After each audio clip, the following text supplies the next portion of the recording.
Welcome back, everyone, to another episode of Treknopod. You're joining us on our continuing mission as we rewatch or watch for the first time Enterprise. We're on season 1, episode 5, and this episode is called Unexpected. Although I personally think it should have been called Unexpecting, or What to Expect When You're Not Expecting. That's good. So my name is Shoff. I am one of the co-captains of the USS Treknopod. With me every week is Captain Vactor. How are you, Captain Vactor? I'm doing excellent. Another great episode, Shoff. I can't wait to talk about it.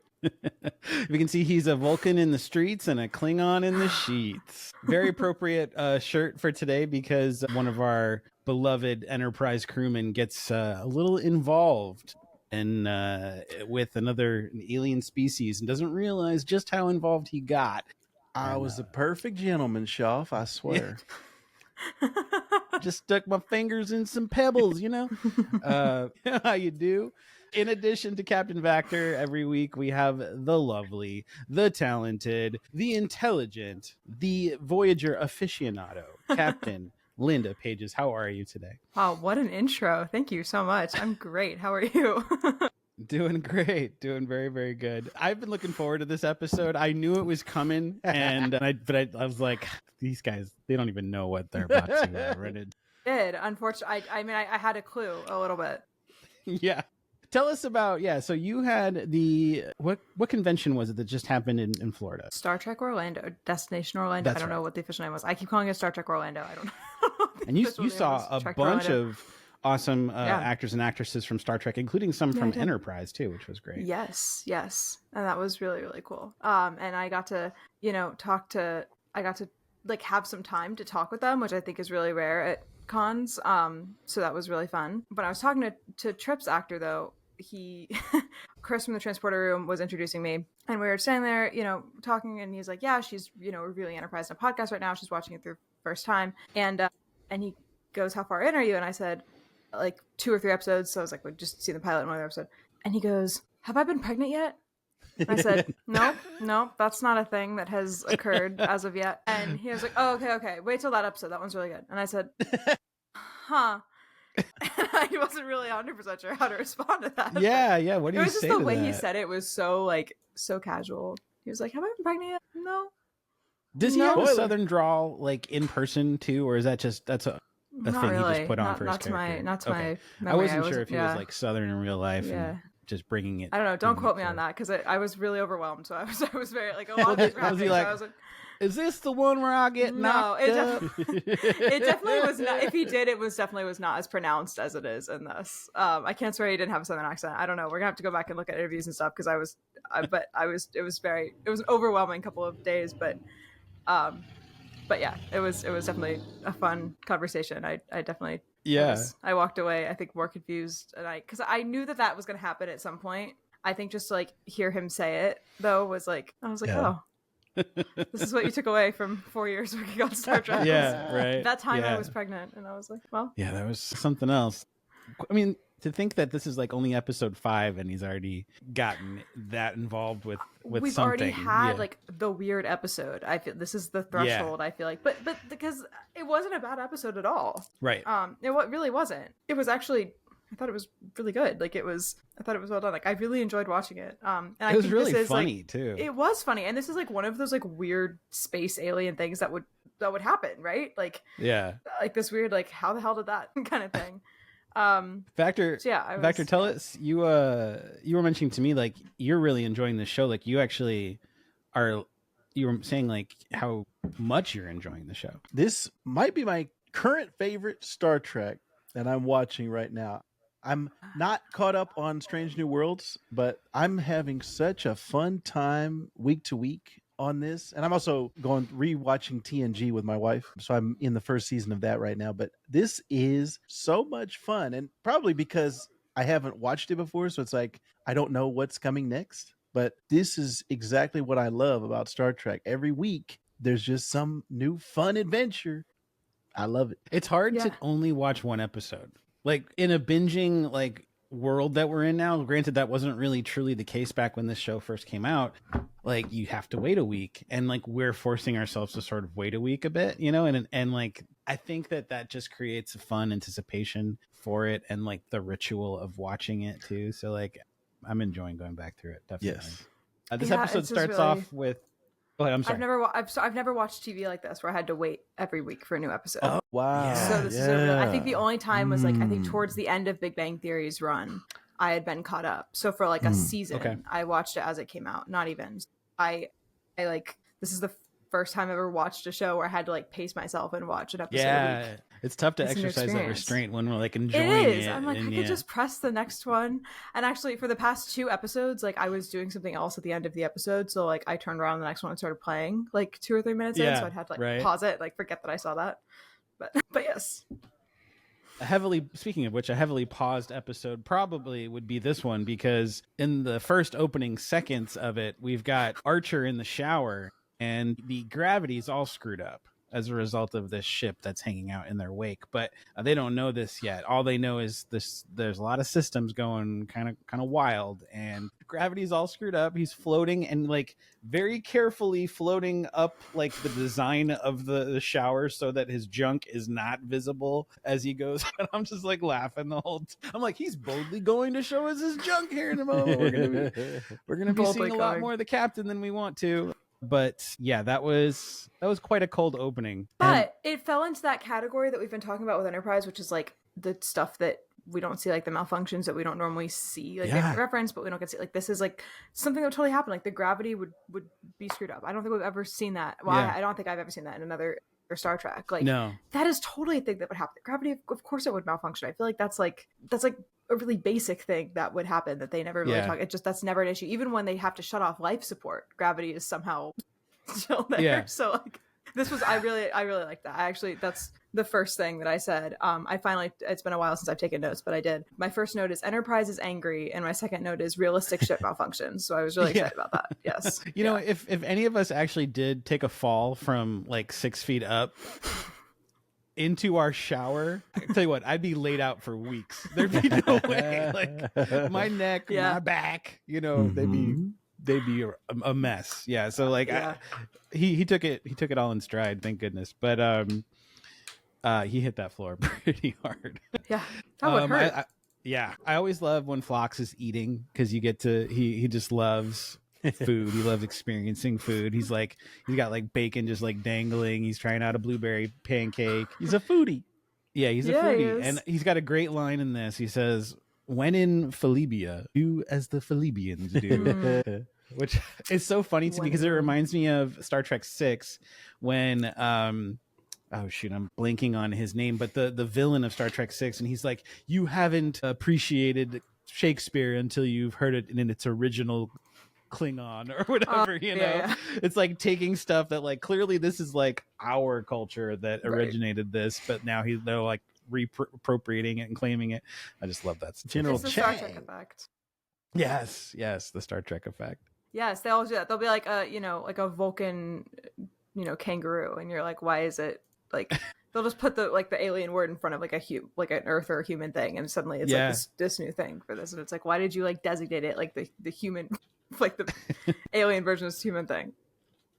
What do you guys think of the Zerillians, the species of the week? So I liked the getting used to the gravity, or not the gravity, but the environment and all of the disorientation that occurred. And it made me think, how come every time we see an alien race, it's just like, oh yeah, we're acclimated. Everything is fine. We're exactly like you. You can breathe the same things, and, universal translators and all this stuff. Again, it's one of those things that the early on Star Trek, and we're not seeing as advanced of the technology of, we just go right up and we just beam you right in and all this stuff. So I liked all of that stuff. And then that also had a couple comedy moments of spending 3 hours in the acclimation chamber with the Klingons and all those type of things. All those things were fun, but the scales were kind of hard to look at over the course of the episode. But I like these aliens. They were cool. They got to eat their shit. Okay. So I did say one of my notes is reptile with an exclamation mark, because we were talking, I don't know if it was our last episode or maybe a couple episodes ago, but we were talking about how all the Voyager aliens were all paper mache, and then I was like, yeah, but later on they're all reptiles, and this was a reptile. I was excited about the new alien life. They get to make first contact, blah, blah, blah. And then I have this note, like, when we first saw the ship, I was like, oh my God, it's a Romulan bird of prey. That was my first thought. And I was like, oh, they're encountering the Romulan. So then when they got on the ship and it was a human lizard, I was like, that's not a Romulan. So no. I was fully expecting this to be about the Romulans. And then my next note is, okay, so not Romulans, obviously. Also, I liked this. This reminded me of the first episode a little bit. This like fever dream, like temporal shift. I know it wasn't the temporal shift, but like acclimating to the environment. Like that felt a lot like that chamber in the first episode. And I liked that a lot. I like that effect that they're using a lot. That was a really cool effect. It was very, for lack of a better word, trippy. I mean, right? Like, yes, it was. But like hearing him talk in like slow motion, and he's fighting. He's like, I don't want to rest. Let's just go work on the reactor or whatever. And they're like insisting. Eventually, Archer has to get involved, and he's like, Trip, take a nap. And like I can personally attest, being a dad of two beautiful daughters is nearly impossible to get your kid to take a nap. So it's no wonder that Archer was having similar struggles with his kid. I was thinking, that's so funny you say that. My family and I used to do like Disney trips together, and we would do our trips like with other families, and I would always be the only kid who was like, no, I'm done. I want to stay at Disney. I don't want to nap. I'm good. I don't want to. My parents at one point just like gave up, and they're like, it's not even worth it. Like, it's fine. Like, we'll just stay at Disney. Like, it doesn't matter. Like, I was done. Yeah. Trip being like super anxious in the decompression chamber, that was funny to me, and that felt superhuman as well. Not superhuman, but super like this is like a normal very thing human. That, right. Like yes. To be impatient, sitting for 3 hours with nothing to do essentially, and then that's both ways, so it's like a 6-hour experience of just like sitting there. Right. And then the aliens were not super forthcoming, at least what we saw. Like suddenly they're just like pumping in like gas into his room and just saying, breathe normally. Not like saying like, here's what you can expect from our decompression. It's just sort of like deal with it. And I think that's something that this alien species struggles with, which is explaining things before they do things. Right. But however, if you look at like TNG and Voyager, if there's a species that doesn't know what transporter is, do they say like, here's what's going to feel like to transport, or do they say just stand there and you'll be on the ship in a minute? That's true. Yeah, you're right. So like, I feel like that's the equivalent to them. It's like they're so used to it. They're like, just breathe. Like, you're fine. Just breathe. Like, it's not a big deal. Yeah. So I thought I had this thought to myself while I was watching. So the Zerillians, we see their outfits and they're like super shiny, very kind of metallic. They've got like a lot of like shimmer to them. And I was like imagining how that went down. Like when they were deciding, okay, we're going to go off into space. We're going to go explore. He's like, we're going to need uniforms though. Glitter. Like, what do you think we should do? And like some like just fabulous Zerillian just like stands up and goes, I'm thinking glitter. I'm thinking we need just glitter, head to toe glitter. And then if we could just keep our skin sort of damp looking, like just give us that like shininess, I think that would be so awesome if we could do that. They've got like spray bottles of water and the like where they're like spraying each other down to make sure that and then they're they go like into the room damp. that has the basically like the first time we've seen a holodeck, in this time period. And like the room is like this kind of crazy cool hologram like room. It was funny to me. I'm like, this species really likes their glitter. Like they really they like to bedazzle for sure. As they should. I literally just ordered a can of spray glitter for Halloween Horror Nights today. There you go. Just so I could be sparkly, because why would I not want to be sparkly? Also, okay, the holodeck. I have definitely seen this episode before, so I must have gotten at least this far when I tried watching Enterprise the first time. Okay. But I was like 11, maybe. It was pre me watching TNG, because we got to this episode and I was like, what is that? And I like did not understand what was happening. And my dad was like, you'll find out in other Star Treks. Yeah, he wasn't ready to explain the birds and the bees to you at that time. The holodeck. He's like, now, Linda, when you get a little older, that's when you can start sticking your fingers in bead bowls. The holodeck.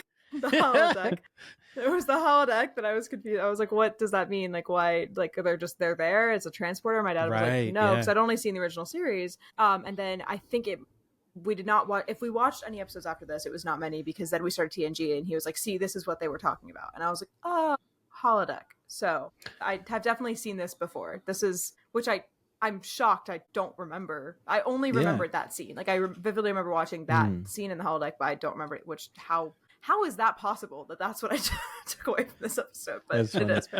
It's also interesting because, as I said, I'm doing my TNG rewatch, and I just literally before I watched this Enterprise episode, watched the first holodeck appearance on TNG, and it was funny because the whole time Picard is explaining it, and it's like, okay, I understand this is for the audience because this is literally the first appearance of any holodeck.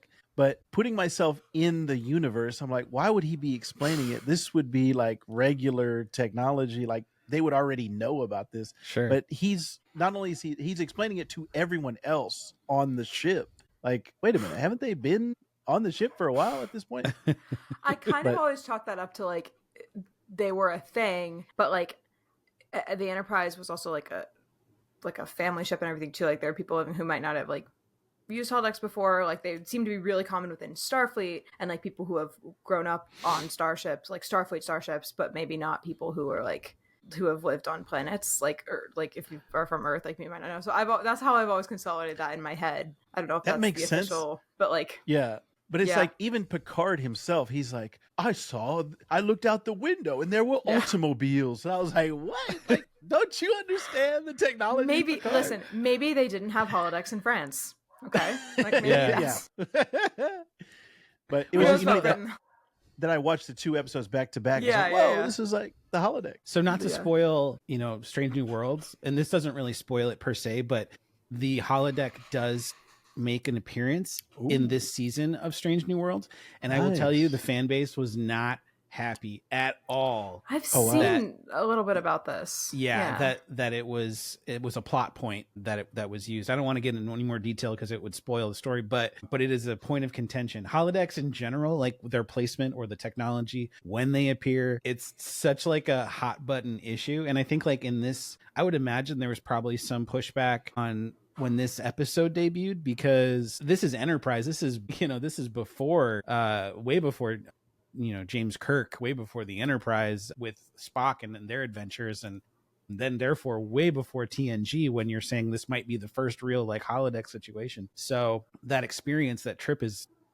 tripping out over is rightfully so, because it's such a foreign thing for them. Granted, they probably have, they have virtual reality, they have augmented reality by this point, because we had it, we have it now. But as far as the leap to like a holodeck situation, clearly this was well above and beyond what they're used to. But it's such a thing that, as far as technology goes, that comes with a lot of like, you better be careful how you're bringing this into your episode, because your fans are not going to be too happy about it. Yeah, I mean, knowing that a technology exists doesn't... I mean, they didn't give us the technology. They did give the Klingons the technology. That's true. That to me, I was like, are we saying then that that's how the Klingons get holographic abilities? Which makes me wonder, like, is that eventually how we got it then? Did we not have it until... Because we obviously certainly were not allied with the Klingons during the TOS era. Yeah.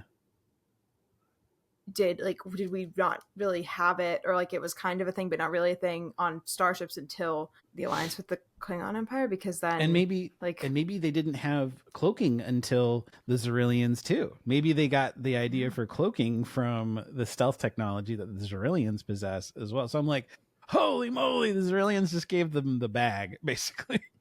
Something to think about. Yeah, it is interesting. Yeah. Who knows? Would you guys say this was the funniest episode so far? I think so. Yeah, it's gotta be. Yeah. There were so many times I laughed legitimately out loud. Him being pregnant, it was so funny.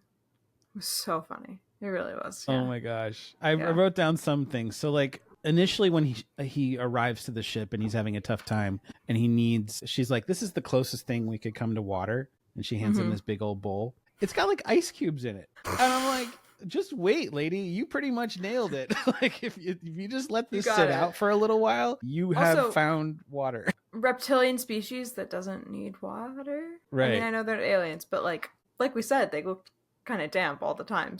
What is that then? Now Meanwhile, I'm she'll like reach stressed very out. sexily and grab a grape and I'm just eating a grape in front of the trip. This sexuality in this series so far has been like it's in everything. It's in everything. Like we have not had an episode yet where it wasn't just like shoved down your throat, and it's just but like it's the horniest it's Trek.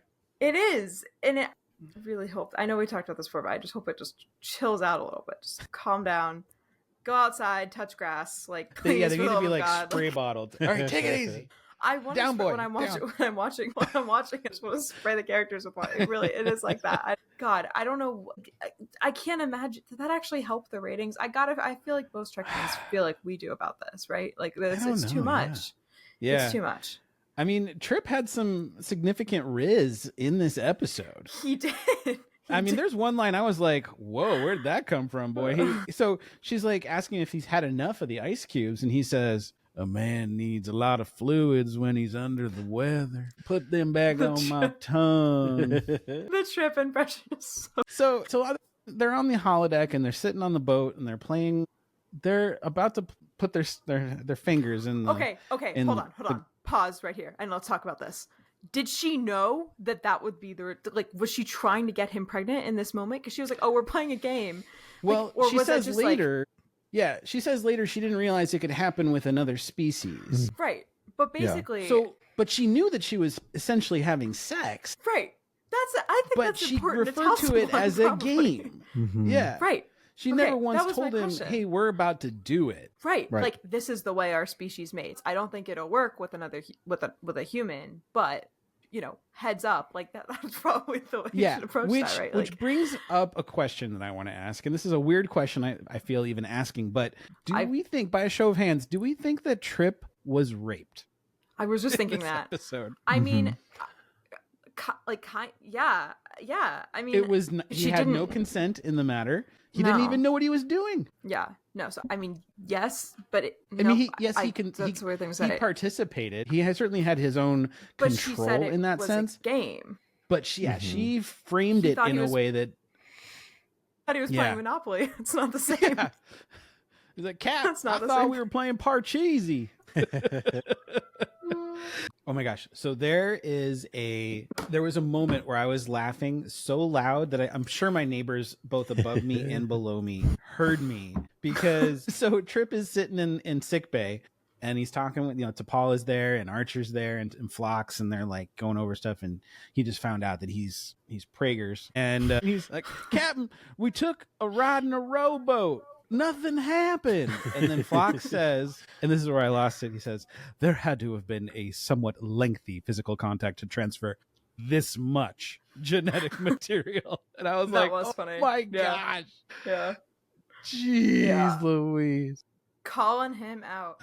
But also, like, that also seemed to me like you're ratting him out for something that you don't know that he did, because like, isn't the whole point of this like you're exploring alien life? Like, you don't know how these other aliens work. Like, what was that that episode of? It's always gonna be Voyager. I'm so sorry. That episode of Voyager, Favorite Son, where they were like, you're a long lost member of our species, and we like fly across the galaxy and impregnate random people with our blah blah blah. Like, you have no idea how the species works. So I feel like that was kind of an unfair call out on Fox's part. Right. Like, you don't know. They were all kind of shaming him a little bit. Yeah. Especially T'Pol. T'Pol was like, you were only there 3 days. You were there 3 days. Keep it in your pants, Trip. For 3 days. Like, that's a long but you know what I mean? Like, it's not like he was there for an hour. Like, he was there for several days. Like, anyway, the point being, maybe to the Zerillians that's like, a long time. That's like, oh, we've been going steady for months. Yeah. It was enough for her to risk impregnating him. Yeah. I don't think I'm over that. I think that's a wild, like. Yeah.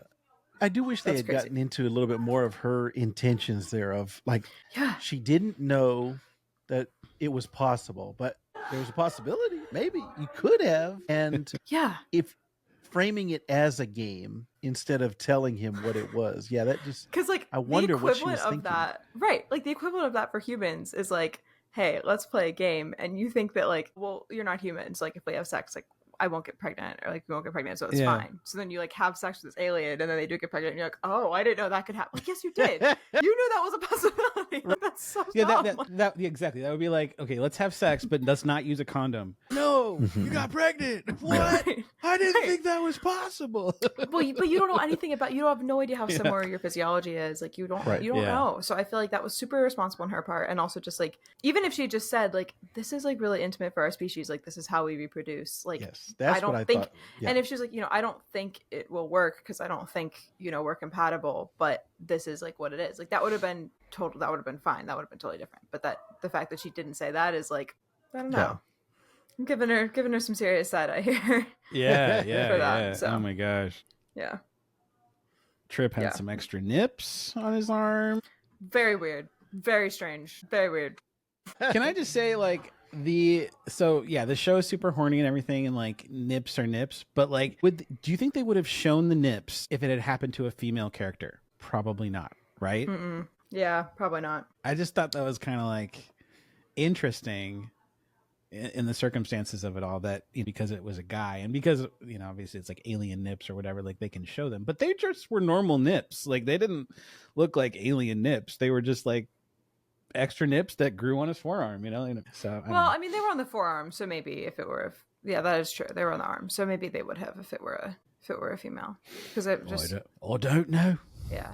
But yeah, on that point though, this whole episode would have been really, really dark if you would reverse the genders. Yeah. And so like we're talking about, is it a comedy? And it was presented that way, and it was funny. There were a lot of funny moments in this. But if you flipped it, like, which makes you realize like how dark the episode actually is, like when you're not focusing on the comedy.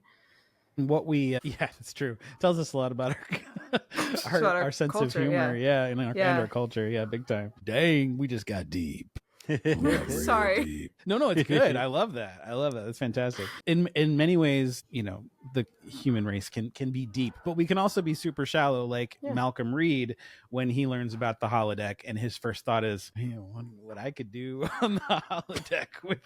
And Trip is immediately like, well, I don't know if they can make people. Like, it's like reading between the lines. We know what you're talking about. You were talking about, having sex on a holodeck, which Just makes me wonder Janeway. Who's cleaning up on the holodeck, right? Like, this is an age-old question in the Trek fandom, and I hope that there's really no answer, because so sorry for that guy. Yeah, seriously. It's unfortunate. I feel like Lower Decks addressed this, but did they? I don't remember. There's got to be.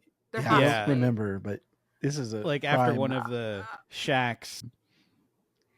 There's got to be holodeck sessions with the cat. What's her name? Yeah. Dr. I can't think of. Yeah. I don't know. I don't have a Funko Pop of her. No. Ta'ana. That's it. Yeah. Yeah. There we go. Yeah. Insane.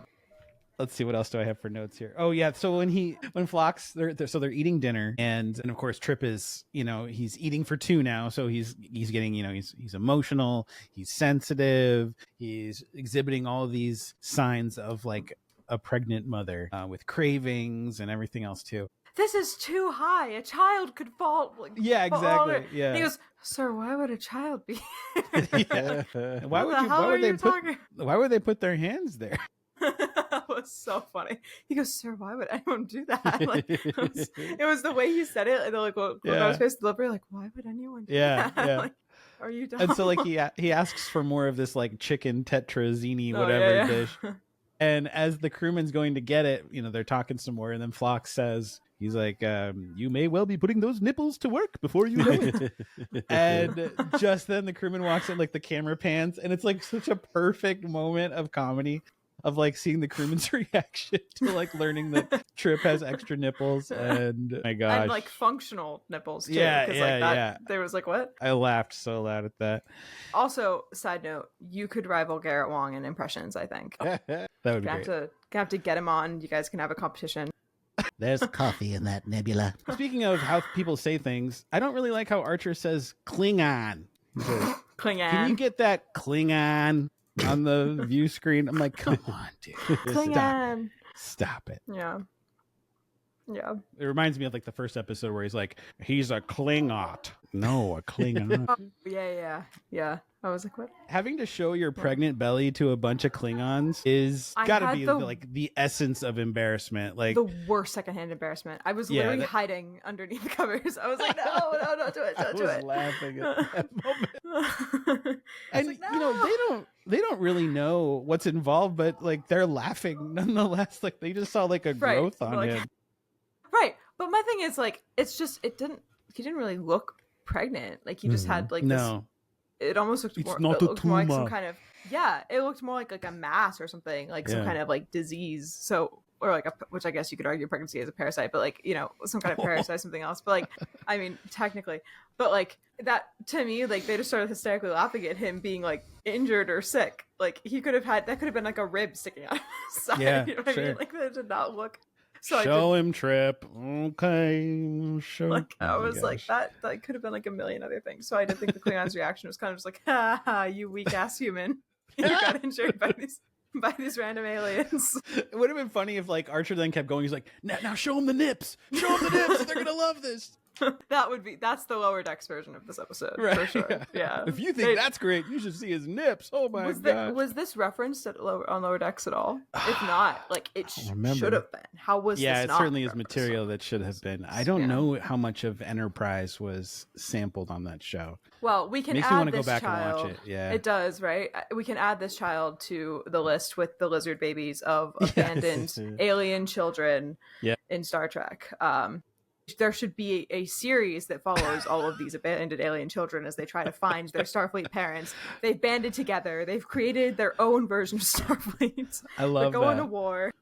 I love that. Yeah. Oh my gosh. You didn't hilarious. pay child support. I had to feed myself. Yeah. Oh my gosh. Really they did make a mention that none of Trip's DNA is within this baby. So this like is true. Yeah, so at least Trip does not. He's like, in a court of law, I don't think I'm going to need to owe anything, so I think I'll be okay. Just stuck my fingers in, but that's an important sentence to finish. I'm just yeah. Marbles. Can't leave that on a cliffhanger. But I just stuck my fingers in. I swear, that's it. That was it, Cap. Moving on. So the holodeck, when the Klingons get out there, there's a line. It's like the one line that the Klingon captain says when he gets to the holodeck. He says, "I can see my house from here." I thought that was so funny. I was like, that is such a funny line to have like a Klingon say. Wow, that's my home. I was like, oh, yeah. You go, Klingon warrior. Funny. So funny. Oh my gosh. Yep. So Trip had a tough one this week. That's all I've got for notes. I don't know if you guys have anything else you wanted to add about the episode, but that's all I got. Yeah. I just like Linda said earlier, the premise of this series is interesting to me because of the time period it's set in, the technology not being as advanced, also the relationships and the experience of the humans, where these ones are much more fallible, much more human, and they're just not seasoned explorers yet. So everything is like new, and First Contact is new for all of these different things. And the spirit of exploration on this show has been really fun, and I don't get that. I think Voyager, because they're so far away from home, I got that feeling of, oh man, they are exploring, like they are so far out, and how do you get home? Like the premise of that show, I got kind of a similar vibe. But I think this one, because of the time period that it's set in, it really does make it stand apart from the other shows. And so far, I'm really enjoying it. I don't know what happens later, but I have really been enjoying the difference between this one and the other shows. Yeah, I agree. Well said. Very well said. Well, the next episode that we'll be watching is called Terra Nova. It is episode 6, and it was written by Brandon Braga and Rick Berman. But exciting news! It was directed by LeVar Burton, our very own Geordie LaForge. Nice. So I'm excited for this one. If it's the one I think it is, it may introduce. I don't know if it's this one. Maybe not. Anyways, there's a character coming up in the season that is a really fun character. That'll be like a recurring character, and I can't wait for you guys to meet him. Well, every time I hear the name of LeVar Burton, I feel like I'm taken back to my 12-year-old self and the mortifying interaction that I had with him. Oh wait, okay, wait. I think I know this, but tell it anyways. Okay, I was 12 years old. I'd recently discovered that conventions were a thing and that you could go meet Star Trek actors, and I was like, what? Like, oh, what? This is a thing? And so I was like, told my parents, and I was like, we need to go. And so they found Florida SuperCon, and we went, and LeVar Burton was there, and we were on vacation for the like week before, and literally all I could think about was like, what am I going to say to LeVar Burton? Like, for months prepping for this, like I was like practicing like what I was going to say. Like, little 12-year-old Linda was just such a nerd. I'm still is. And we get there, and we're at the booth, and we're next in line. We get up, and he goes, hi, what's your name? And I went, and like this went on for like 30 seconds, which doesn't sound like a long time, but like an eternity. That's a really long time. I just couldn't fathom that he was real, and I just couldn't get the words out. So my mom is like horrified. She's like waiting for you to say something. Yeah. And finally she goes, I think she's a little starstruck. And LeVar Burton goes, you think? And then he turns to me and he's like, so my mom had to answer for me, like, her name is Linda, so that he could sign the autograph. And so he's writing it, and he goes, so what do you do? And I went, what? And he goes, do you go to bars? Do you drink? Are you a student? Like, he's obviously, like, kidding, because I'm very clearly 12. I've got braces and pigtails. Like, I was 12. And I said, I'm 12. And that was it. That was a whole interaction. And I walked away. That was it. So I desperately need a redo. And because of that interaction, I've interviewed several Trek actors since then. For every single one of them, I had my notes up, and at the top I had, hi, my name is Linda, just in case. It haunts me. It really, like, it keeps me awake at night. Like, this fear that this will happen to me again. And I was 100% positive it would. When I met Kate Mulgrew, I was like, I will forget my name. She's going to say hi, and I'm just going to stare at her. Like, I'm not going to be able to fathom she's a real person. Thank God that did not happen. Yeah, I probably would have had to quit social media if that happened. But yeah, oh my gosh, it haunts me. You're not the first person that has happened to. Have you ever seen Community, the TV show Community? This is what, every time I talk about this on TikTok, this is what gets what. So my parents and I watched it, and when we got to that scene, I don't think I've ever seen my parents laugh any harder. They're like, it's you. It's you. To the point where, like, it was so accurate to what happened that they were, like, Googling the date it was filmed to see if, like, he had any input in the script, and, like, it was actually based off of our real life interaction. Like, that's funny. Like, my parents were like, oh my God, this could be based off of you. And I was like, please God, do not let that be the case. That's awesome. Like, do not let that be true. So yeah, yes, that episode of Community was very, very funny, and very, very accurate. It's basically word for word exactly what happened. Yeah, that's so funny. Oh my gosh, I love that. He's the one of the few that I didn't get to meet when they all came to SummerCon. This was during Picard season 3. Okay. He was only there for like a brief bit on maybe like a Thursday or Friday, and I had to go. I went on like the weekend, and so like I missed LeVar Burton. I was so bummed. So one of these days, I'll hopefully get a chance to meet him, and if I do, I will take note to remember my name. Remember your name. Yeah. That was the same con. I met a different Czech actor who was having a bad day, but I was also 12 and obviously, like, you know, I looked young and I was a kid, and this actor like really encouraged me to pursue science. And I remember and kind of was trying to steer me away a little bit from maybe like the acting or like entertainment industry. Oh wow. But I remember like walking away, and I like my feelings weren't hurt or anything. Like, it wasn't like it was actually, he was very much like, you should pursue science, like you should study that. And I remember walking away thinking, why can't I just do both? Why can't I just do both? Like, what's wrong with that? And like, I have thought about that like ever since, and kind of like, well, I'll just get my physics degree and then also like make music. Like, what's stopping me from doing that? There you go. So yeah, that was overall a successful con, but you know, it was my first.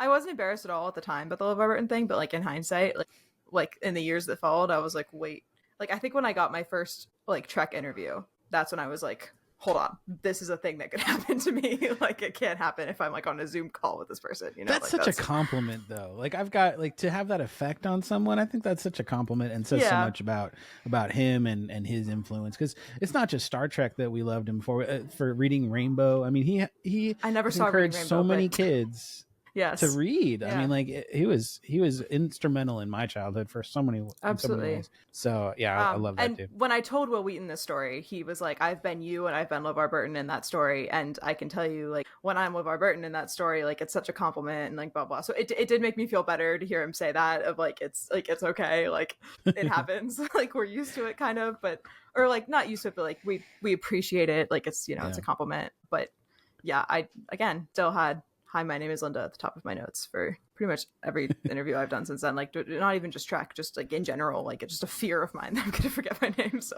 well, let's make sure we don't forget Linda's name. Linda, tell us, what do you want to plug today for your stuff that you're doing? Well, I'm still working with the transporter room, of course, so that's going very well. You should definitely check that out. We are continuing to film episodes of Trek Tech, none of which are out yet, but trust they will be soon. Very What's exciting. the next Trek Tech that you're talking about? Can you tell us? I actually don't know. We have a very long list, and we have not decided what our next two will be. But I do have a professor who wants to be on, so we'll get a maybe real physics Holodecks professor. and That is on the list. Talk about how holographic sand can get you pregnant.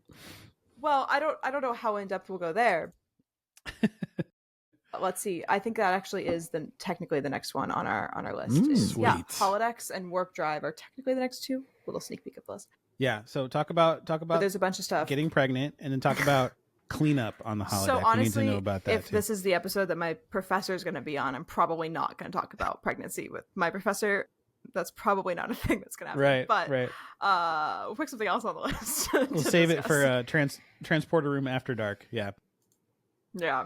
So, and also there is music coming out soon. I don't know when. Yes. I don't know, but at some point. So Can't wait. I can't wait. Stay updated on all my socials, and you'll find out. Also, I am going to Halloween Horror Nights this Friday, so please pray for me because I watched the Terrified movie today, and I am in fact terrified. So just keep your thoughts and prayers. Yeah. I'm gonna need them. If she's not with us next week, it's because she was scared to death. Art the Clown got me. Please come find me somewhere, probably riding The Mummy on repeat in Universal Studios. Yeah. Great ride. Vactor, tell us what you got going on. I have right now This Comic Cooks on YouTube and TikTok. I'm still continuing my series of what if Marvel characters got Green Lantern rings? Which ring would they get? So that series is going on right now. I just started doing Marvel villains after somebody suggested I also do villains as well as heroes. So that's still going on over at This Comic Cooks. And I did want to say, this is not something that I'm plugging, but something that I really enjoyed. If you are a LeVar Burton fan, if you're a Reading Rainbow fan, they have a really good documentary on Netflix called Butterfly in the Sky. It goes through the entire history of the show, which I did not know, like the background and how it got made and the love that went into the show and the care for it. Interviews with the people who made it. LeVar Burton is on there. So really good documentary called Butterfly in the Sky on Netflix. Nice. Check that out. I'm gonna have to check that out too. I didn't watch Reading Rainbow growing up, but I wish I did. I'm gonna have to. I want to learn more about it. Yeah, you won't have like out. the nostalgia for it, but it's like a really good encapsulation of what it was, why it was special. Yeah. And if you're a fan of documentaries in general, it's like really good. So I'm a nerd, so yes. And Vactor's also been helping out. He read a recent Star Trek comic book, Strange New Worlds. yes. That just put out, and it just came out this past week. So that's on my TikTok. He's got a summary review on there. But definitely, if you are a Star Trek fan and you also like to read comics, that is going to be one to check out for sure. Yeah, I was going to say the Star Trek comics right now are really good. There's a Red Shirts comic that's coming out right now. There's like a main book that's coming out of just Star Trek. And then this Strange New Worlds just started a brand new run. So great time to be reading Trek comics. Yeah. Isn't there a Voyager comic or series of comics? I'm not a comic book person, but I'm going to have to be because Voyager, obviously. There's a ton of great books on Voyager, Janeway in particular. Yeah, there's 100%. I can stop reading fan fiction. Well, I'm not going to stop, but I can. In addition to the fan fiction, I can read the comics. Yeah. As far as myself, of course, I'm still kicking it on TikTok and enjoying doing that. It's been fun engaging with people, although it's been really interesting seeing how people feel about Discovery. Very, very heated discussions in terms of Discovery. Everyone and also can get over themselves. Discovery is great. Everyone can shut up. I'm so sorry. Like, everyone's obviously allowed to have their opinion. I apologize. I'm absolutely a fan of Discovery, and I will defend it, and die on that hill if I have to. But it's really interesting to see like how upset some Trekkies get, and it kind of makes me think that doesn't really feel like very in the spirit of Trek in general to be like that. So I kind of don't look at them as true Trek fans personally. No, not at all. It's okay to prefer be like, I really like I don't know what I would call like the golden age of Trek, right? Like TNG through Voyager, like TNG, TSN, Voyager. Like, it's okay to be like, I really prefer that era. Like I'm a TOS person, I'm a whatever. but I feel like just blatantly hating on it, being like, it sucks. It doesn't suck. Yeah. You're objectively wrong. It's okay for it to not be your thing. Yeah. But being like, it sucks is like people hating Voyager just because Janeway is a woman. Like that, those are the same vibes that it gives me. Exactly. And it's the same thing. Sorry. Yeah. It's the same argument. Just people struggling with a female led series is the problem. God forbid. It's like, grow up. Welcome to 2025. Also, welcome to Star Trek. Like, where the hell have you been since the 60s? Like, the woke argument doesn't so? fly on Star Trek. I hate it. I hate it. I hate it. I hate it. Where have you been? Literally, the show. I have written so many papers on this. It's not even funny. I wrote a paper on this for my history. I had to get my IB diploma on how Star Trek was about the Cold War. It's literally been political since day one. Like, it has always been political. So don't sit here and tell me that New Trek is too woke. Mm-hmm. You're just not paying attention. It's always been political. It's always been progressive. Yeah. Yeah. It drives me insane. So where's my peep? Shoff, real quick, before we go, I did want to say, Linda, you are 100% correct. The Star Trek Voyager Homecoming issue #1 comes out tomorrow as we are recording this. Where can I find it? Any comic book shop. You can find it online. Also, there is a variant cover, and I think you're going to want the variant cover. Ooh. Oh my God. Mommy. Okay, so I'm gonna... Mommy. Yes, so it's called Star Trek Voyager Homecoming. Mommy? Sorry. Mommy? Hey, you said it, not me. What's the technical? It's like, I'm a mommy. Mamacita. No, like I'm a mother, right. Like a human child. Thank you I've for got my sharing that. Janeway Barbie up here. Oh, and, nice. Well, you can't really see her. It's just the bottom of the box, but trust, it's Janeway Barbie. I have the beginnings of Voyager Lego coming along. It's going to be nice. I'm still waiting on pieces that I need to finish this. So yeah, but anyways, it's in Voyager progress. Lego. Oh Yeah, my Voyager God. in Lego form. I'm still working on the NX-01 in Lego form, waiting on the pieces for that. And I've got a surprise, but I can't share with it because I don't want to spoil a surprise for my co-host here. But it's going to be awesome. It's going to be awesome. Yeah. Okay. I'm excited.